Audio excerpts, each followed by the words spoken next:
Marie-Claude aime les chiens depuis toujours, entourée de molosses, les bulldogs. Elle nous accueille aujourd'hui pour nous présenter son élevage. Vous me suivez? Bonjour. Bonjour Marie-Claude. Oh, quel accueil. Bonjour les chiens. Oh là là, il est mignon. Allez, il pleut, faut qu'on aille s'abriter. Oui, on sera mieux au salon. Sandrine, j'espère qu'il fait beau chez toi parce qu'ici, là, regarde-moi, regarde la pluie, regarde l'équipe, t'es au chômage. Mais on perd pas espoir, on perd pas espoir. Bah alors si de ton côté il ne fait pas beau, moi ici en Bourgogne il y a un grand soleil. Bon, il fait un petit peu frais mais c'est vraiment très agréable. À tout à l'heure.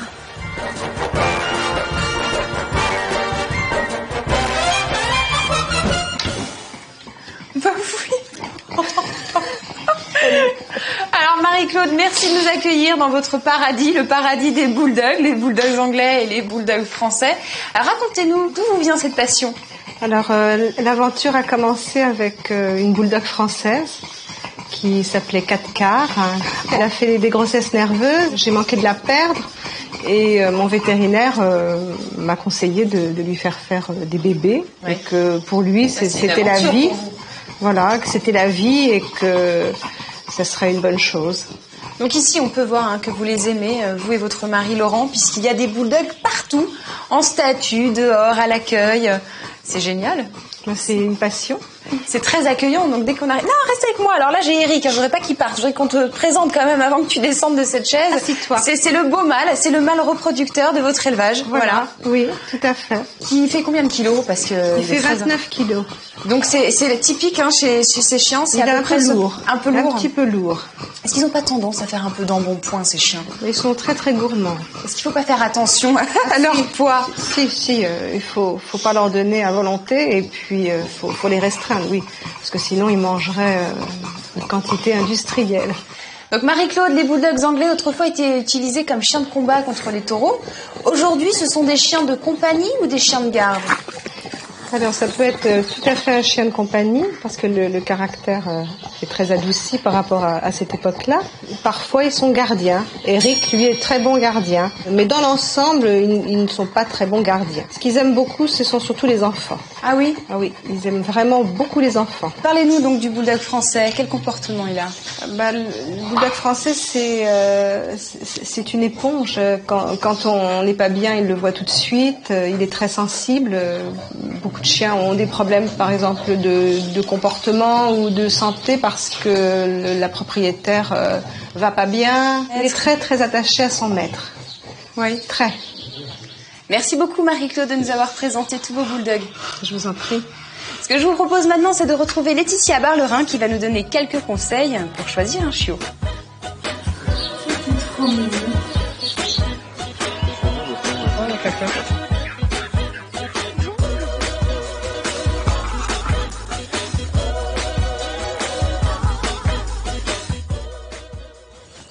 Bonjour Laetitia. Bonjour Elodie. Alors, pouvez-vous nous dire à quel âge doit-on prendre un chiot déjà?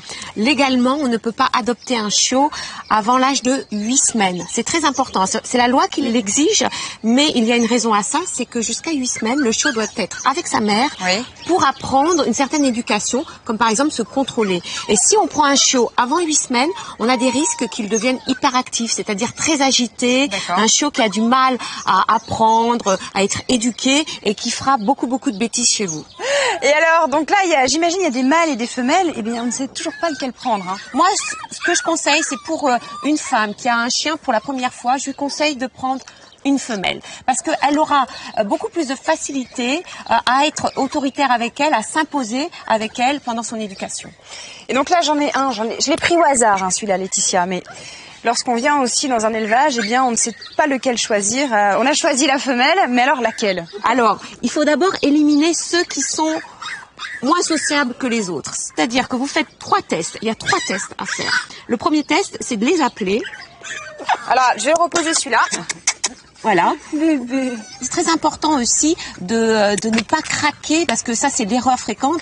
On craque pour le petit chiot qui est au fond de la cage, qui bouge pas, qui a l'air malheureux. Alors que justement ce petit qui est au fond de la cage, qui n'ose pas approcher, peut-être que ce petit est malade, peut-être qu'il n'est pas bien socialisé, peut-être qu'il n'est pas bien équilibré. Et justement c'est lui qu'il ne faut pas choisir. Alors, ce qu'il faut faire aussi, c'est de prendre les chiots dans vos bras et de faire aussi des petits tests. Alors, j'en prends un au hasard. Et qu'est-ce qu'il faut faire? Eh ben, il faut le toucher, voir un peu s'il réagit à la manipulation. Vous regardez les dents, vous regardez les oreilles.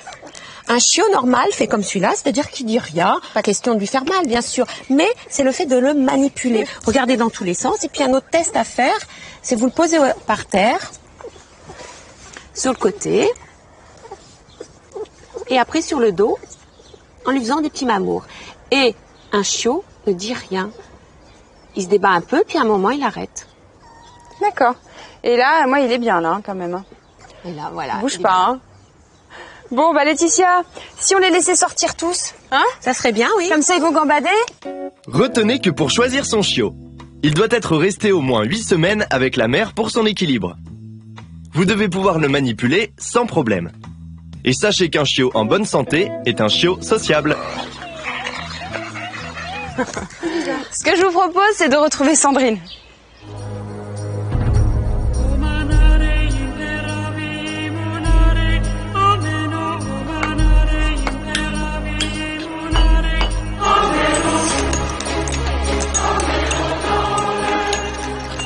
Je vous emmène sur un chantier comme on n'en fait plus. Ici, pas de tracteur, ni de grue ou encore de pelleteuse.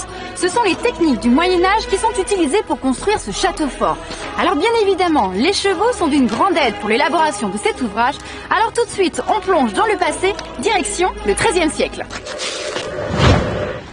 Bon, bah ça y est, je suis au Moyen-Âge. Bon bah je vais retrouver Laetitia. Ah bah elle est là. Alors Laetitia, bonjour. Bonjour. Alors vous êtes charretière, c'est-à-dire que vous conduisez les charrettes et vous vous occupez bien évidemment des chevaux. De 3 chevaux qui sont ici sur ce chantier. Alors qui est-il celui-ci? Alors celle-ci c'est Idole. C'est une femelle. Oui, une femelle, une percheronne qui a 14 ans et qui est là sur ce chantier depuis 9 ans déjà. Oh là là, une grande travailleuse Ouais, une grande courageuse. Alors, son travail principal, c'est de transporter ces grosses pierres. Voilà, les grosses pierres, le mortier, elle est attelée au tombereau et elle transporte tous les matériaux en fait. Voilà. D'accord. Alors là, donc, la pierre, elle va monter là, c'est ça? Oui. Et donc, lorsque l'on décharge cette pierre, il n'y a pas justement un contrepoids, faut faire attention? Voilà, c'est là qu'il faut des chevaux qui soient quand même habitués, calmes, patients, parce que voilà, ça fait une secousse, donc faut pas qu'elle bouge. Aussi bien quand on la décharge que quand on la charge, parce que quand on la charge, c'est les ouvriers qui la montent avec des bastins. Donc, comme à l'époque. Voilà, il faut vraiment qu'on ait confiance au cheval, quoi. Bon, bah on va laisser Idole travailler tranquillement, et puis nous on va voir Kaboul, c'est bien ça? D'accord. Marche. Marche. Tout. Hop.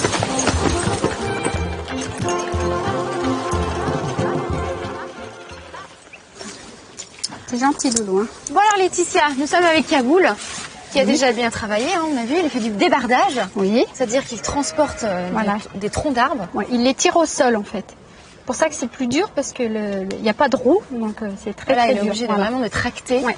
Enfin, il faut que les chevaux aient un peu de caractère. Donc, vous avez vu qu'il n'en manque pas. Il a beaucoup de caractère même. Il faut qu'ils aient envie vraiment d'y aller parce que s'il n'y a pas un gros effort, le tronc il bouge pas quoi. Donc il faut vraiment un cheval qui a envie d'aller en avant. Un petit peu trop des fois, mais quand même. Parce que je l'ai vu tout à l'heure, derrière vous êtes comme ça, courir après. Voilà. Mais si vous voulez, il pourrait m'emmener. Mais c'est ça, parce que finalement il vous écoute quand même. Voilà. Ouais. Qu'est-ce que vous lui dites? Mon petit loulou? Bah, j'ai quelques ordres qu'il connaît bien, marche, oro, des choses comme ça. Puis à côté, il y a aussi des petits mots. Petits mots à nous, quoi. Voilà, des petits mots doux. Voilà, c'est vraiment un rapport de confiance. Parce que le rapport de force, c'est pas possible. Alors, vous avez 3 chouchous ici. Oui. Vous avez Idole, Kaboul et Paloma. Voilà. Paloma qu'on va aller voir juste après qu'il ait terminé de travailler, non? D'accord. Vous en pensez? Tout à fait. Allez, Kaboul, au travail, hein. Faut courir,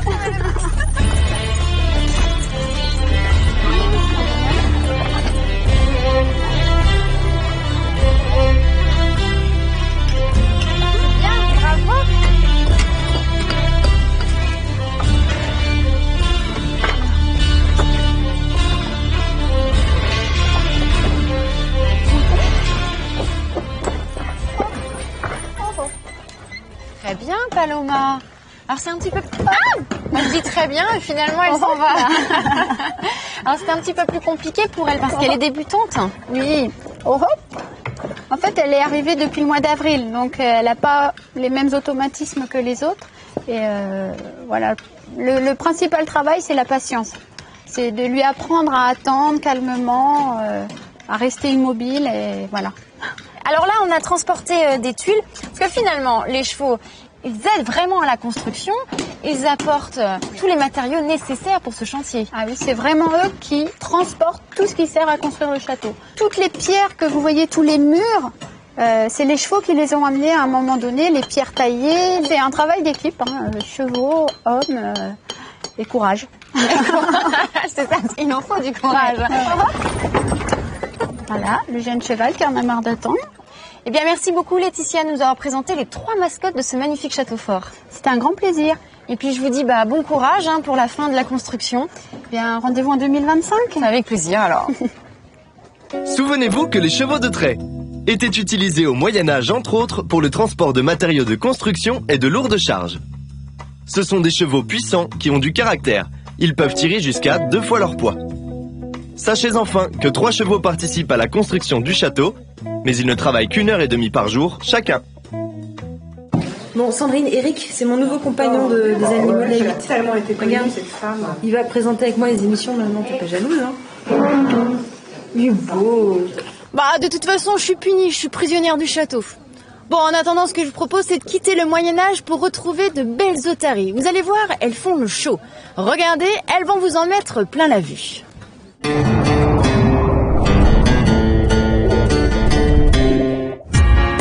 Nous partons maintenant à la rencontre des 4 petits acolytes de Jean-Claude, un passionné d'animaux qui leur apprend comment avoir plus d'un tour dans leur sac.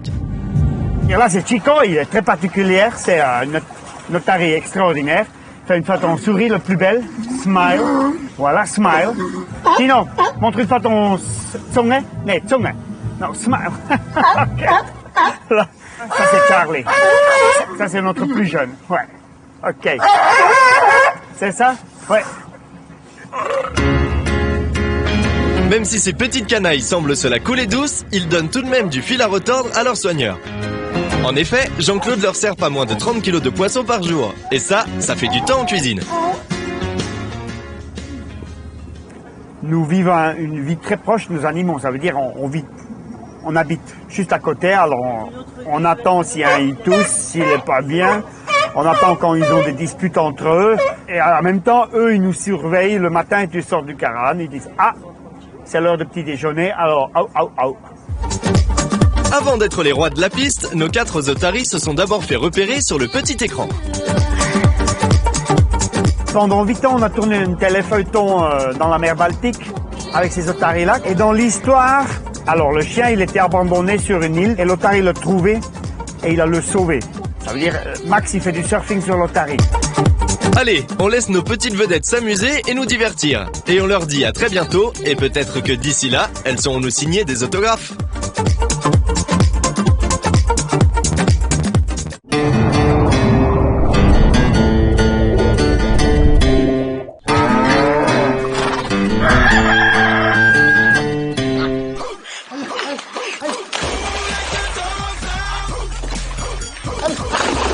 Sur les animaux de la 8, je suis toujours dans les Yvelines chez Marie-Claude et ses bulldogs. Comme vous avez pu le voir ici, il y a d'adorables petits chiots. Et justement, Laetitia Barlerin va nous donner quelques conseils pour appréhender au mieux leur arrivée à la maison. Suivez-moi. Bon Laetitia, il y a une petite place pour moi? Avec Eric, là, le bulldog anglais et les petits chiots. Bon alors tout à l'heure, vous nous avez donné quelques conseils pour choisir un chiot. Là maintenant, une fois qu'on a choisi donc son chiot, comment doit-on l'accueillir à la maison? D'abord, il faut bien préparer l'accueil, c'est-à-dire que il faut tout prévoir, la gamelle, le couffin, etc. avant d'aller dans l'élevage prendre le chiot. Ce qui est très important aussi, c'est qu'il ne change pas d'alimentation. C'est ça. Quand il passe de l'élevage à votre domicile. Pendant 15 jours, il faudra vraiment le nourrir comme il était nourri avant pour qu'il n'ait pas des troubles digestifs. Voilà. Et surtout, il faut penser à prendre des congés pour son chien, pour son chiot. Parce qu'il lui faut du temps. Il faut vraiment du temps et de la présence pour le chiot. Parce que séparation de la mère... Oui, alors faut quand même imaginer une chose, c'est que ce chiot, il était avec sa fratrie, il était avec sa mère, toujours entouré, toujours à jouer. Et d'un seul coup, il se retrouve dans une famille qu'il ne connaît pas. Si vous le mettez tout seul, il va se sentir vraiment abandonné. Il va être terrorisé, il va hurler, il va pas se sentir bien. Il faut que tout de suite, il se sente chez lui. Et dis donc, Eric, le bulldog a le bon mal. On parle des chiots et lui, il nous vole la vedette des chiots. Eric, il nous montre ses fesses, il veut qu'on le gratte, je crois, non? Oui. Allez, dis donc. Bah oui, c'est beau. Et alors après, il y a souvent des idées reçues. On ne doit pas sortir son chien tout de suite. Et donc, est-ce que c'est vrai ou pas? C'est vrai qu'il y a certaines personnes qui disent « Faites attention, le chiot, avant 3 mois, il n'est pas bien vacciné, il faut le garder à la maison. » Mais entre 2 et 3 mois, c'est la période de socialisation. Il faut absolument que votre chien se familiarise avec son environnement. Il faut vraiment qu'il vous suive partout parce qu'il a un monde à découvrir, un nouveau monde pour lui. Ah oui. Et c'est une période très importante parce que là, vraiment, il n'a pas peur, il est vraiment ouvert à tout ce qui est nouveauté. Apprenez-lui la laisse, bien sûr. Oui, tout ce qui va avec, bien sûr. Mais alors, ce qui est difficile, Laetitia, aussi, le chiot s'habitue à nous pendant un mois ou une semaine. Enfin, tout dépend ce qu'on a pris comme vacances pour accueillir le chiot.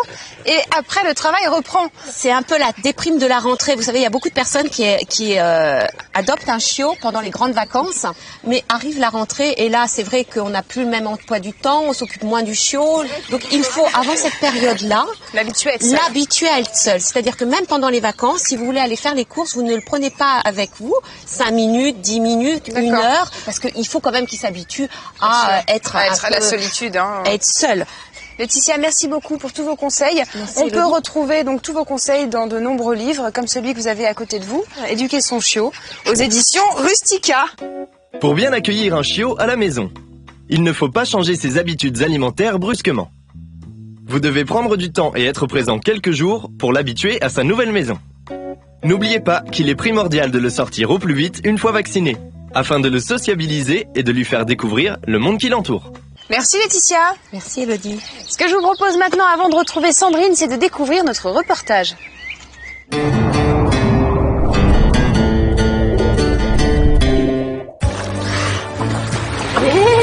Vous aimez particulièrement les dauphins? Vous avez toujours rêvé de nager avec eux?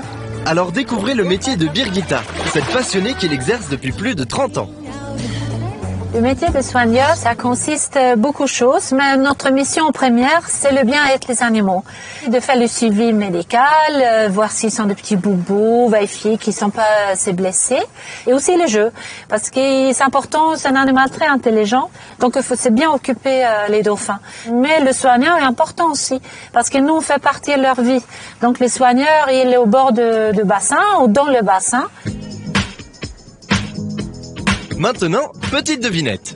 Savez-vous quel est le moment préféré de nos petits chouchous? Merlan, caplan, calamar, sprat, hareng et maquereau, pas moins de 100 kilos de poissons sont distribués à ces petits privilégiés chaque jour. Être soigneur, c'est avant tout un métier de passionné, mais c'est également un travail à plein temps. Il y a toujours une équipe de matin jusqu'au soir avec les dauphins. Après, c'est moi, après, c'est quelqu'un d'autre, on fait un roulement. Mais on ne laisse jamais les dauphins tout seuls. Il y a toujours une équipe là, chaque jour. Le jour de Noël, il y a une équipe ici pour s'occuper des dauphins. Justement, ils m'attendent. Au revoir. Salut Birgitta! Et bonne continuation avec tes petits compagnons!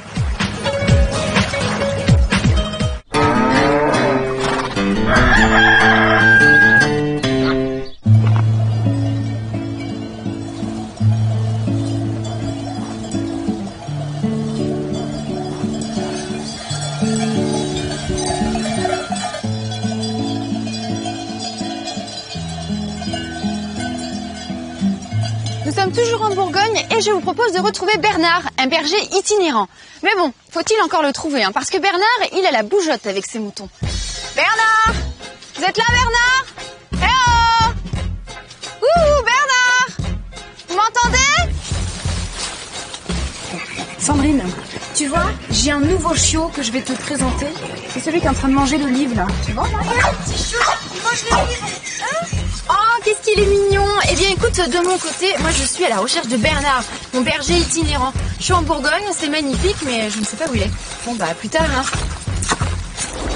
Je crois que je l'ai trouvé, là-bas.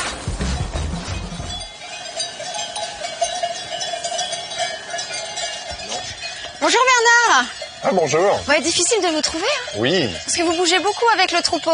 Ah, on se déplace en permanence. Donc en fait, vous êtes un berger itinérant. Oui. Donc vous vous déplacez un petit peu partout avec le troupeau. Voilà. Est-ce que c'est bénéfique pour la nature? Bien sûr, puisqu'on essaye de maintenir les espaces ouverts.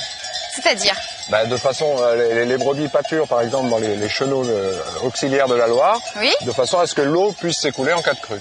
D'accord. En fait, c'est écologique. Ah, tout à fait. C'est génial. Bien sûr, oui. En plus, on se balade. Voilà. Le paysage est magnifique. Vous faites ça tous les jours? Tous les jours, oui. Il fait pas beau tous les jours, Non, mais c'est on fait ça tous les jours quand même. Et l'hiver aussi? Jusqu'à Noël à peu près. Oh bah salut toi. Comment il s'appelle? Baya. Baya. C'est une femelle? Oui. Mais alors, c'est le gardien? Ouais, C'est la gardienne? C'est le chien qui protège, en effet, oui, contre tous les chiens errants ou les personnes malveillantes, quoi. C'est-à-dire qu'elle dort avec le troupeau le soir? En permanence, oui. Elle reste tout le temps avec eux? Tout le temps, jour et nuit. Et alors, qu'est-ce qu'elle fait là quand ils se baladent? Elle est très vigilante, c'est-à-dire qu'elle accompagne aussi le troupeau, elle regarde le sens du déplacement et puis en général, elle passe devant les brebis pour, on va dire, écarter les dangers potentiels. C'est des chiens qui sont nés à l'intérieur des troupeaux. Mais vous avez deux autres chiens aussi. Oui, alors ça, c'est des chiens de conduite, c'est un petit peu différent. C'est des chiens qui nous servent à déplacer les animaux dans une direction ou dans une autre. Oh bah salut Bonnie. Bonjour. Voilà. Valeur. Oh, elle me lèche, hein. Bon, moi j'ai bien envie de partir avec vous. Eh bien écoutez, on va y aller. Bon, moi j'ai pas le bâton. Eh bien je vous le prête. C'est vrai, vous me le oui. prêtez? Bon, bah alors on y va? Allez, on est parti. J'ai rien à faire, juste à vous suivre. Ah bah oui. Pour l'instant.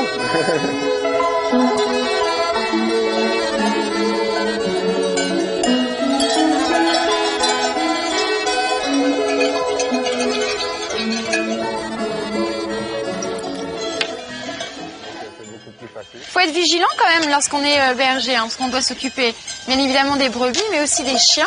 Voilà, il faut surveiller un petit peu tout le monde, que tout se passe bien.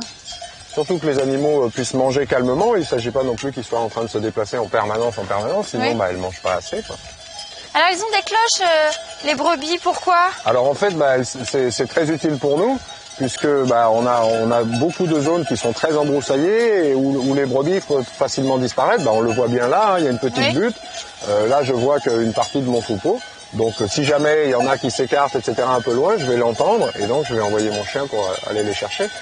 Ça sert aussi des moments où il y a de la brume le matin, du brouillard, etc., où on ne voit pas du tout le troupeau. Et vous mettez pas les cloches sur les brebis dominantes ou meneuses? Non, je fais attention parce que les meneuses ou les dominantes vont les emmener dans les sites qu'elles préfèrent. Et donc, je suis tout le temps en train de courir après. Voilà, de courir après, exactement. Vous avez plusieurs races là de brebis? Il y a une race qu'on pourrait qualifier de race lourde, en fait, une race herbagère. C'est des brebis qu'on appelle nous les nounours, c'est des Hampshire en fait, une race qui vient d'Angleterre. Elles ont la laine très longue, on voit presque plus leurs yeux, quoi. D'accord. Après, on a la solognote qui est la race du pays, les brebis qui sont couleur chocolat un peu, marron. C'est des brebis qui sont très adaptées à leur milieu en fait, puisque ça fait des centaines et des centaines d'années qu'elles vivent ici et qu'elles ont été sélectionnées par les bergers. Parfois, il y a des moutons qui se dressent un petit peu contre le chien. Oui, il y a comme, on va dire, chez les êtres humains, il y a des caractères différents. Donc, il y a des moutons un peu plus résistants, il y a des moutons un peu plus familiers, il y a des moutons plus sauvages. Et parfois, il y en a pas beaucoup dans le troupeau. Là, elle est là, la brebis, une brebis qui elle lui fait tête, hein. Voilà, qui tient tête au chien. Bonnie, viens. Bonnie, sage. Bon écoutez, merci beaucoup, hein. C'était vraiment plaisir. très agréable. Voilà. Vous savez que ces cloches là, on a l'impression d'être complètement ailleurs. Voilà, c'est ce que je dis souvent, nous, le bruit du vent, le son des cloches, ça nous suffit, quoi. Ouais. Et on aime notre métier, c'est surtout ça. Tant mieux. Merci beaucoup. Je vous dis à très bientôt. Au revoir. Je vous rends votre bâton. Oui, merci. Au revoir, bonne journée. Concernant le pastoralisme, cette pratique écologique permet d'entretenir la végétation à l'endroit où passe le troupeau. Le berger est accompagné par ses chiens de conduite qui vont l'aider à diriger les animaux. Et retenez que les cloches ne sont pas positionnées sur les brebis dominantes pour éviter qu'elles n'entraînent le groupe dans la mauvaise direction. Et bien voilà, notre émission s'achève. Nous espérons que vous avez passé un agréable moment en compagnie des chiens, des chevaux et des moutons. N'oubliez pas que vous pouvez revoir toutes les émissions sur le site internet de Direct 8. Allez, on vous dit à très bientôt sur les animaux de la 8. Bye bye. Je vais continuer ça.